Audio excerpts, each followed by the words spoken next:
तळेगाव दाभाडे नगर परिषदेच्या मुख्याधिकाऱ्यांमध्ये मोठा बदल झाला आहे। विजयकुमार सरनाईक यांची पदोन्नती होऊन नागपूरच्या विभागीय आयुक्त कार्यालयात उपायुक्तपदी बदली करण्यात आली असून त्यांच्या जागी पुणे महानगरपालिकेचे सहाय्यक आयुक्त गिरीश दापकेकर यांची नवे मुख्याधिकारी म्हणून नियुक्ती करण्यात आली आहे। महाराष्ट्र शासनाच्या नगर विकास विभागाच्या उपसचिव प्रियंका कुलकर्णी छापवाले यांनी मंगळवारी म्हणजेच 4 नोव्हेंबर रोजी हा आदेश जारी केला आहे। विजयकुमार सरनाईक यांनी गेल्या 14 महिन्यांच्या कार्यकाळात तळेगाव दाभाडे नगर परिषदेतील प्रशासनाला स्थैर्य देण्याचा प्रयत्न केला।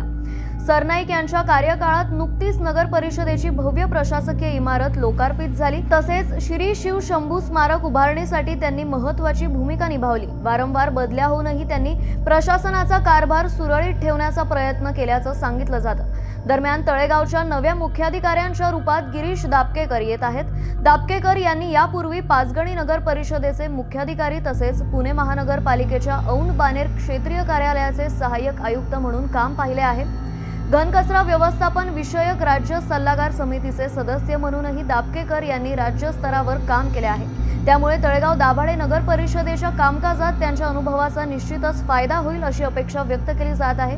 मुख्याधिकाऱ्यांच्या या बदलानंतर तळेगाव नगर परिषदेच्या कामकाजात कोणते नवे बदल दिसून येतात हे पाहणं औत्सुक्याचं ठरणार आहे।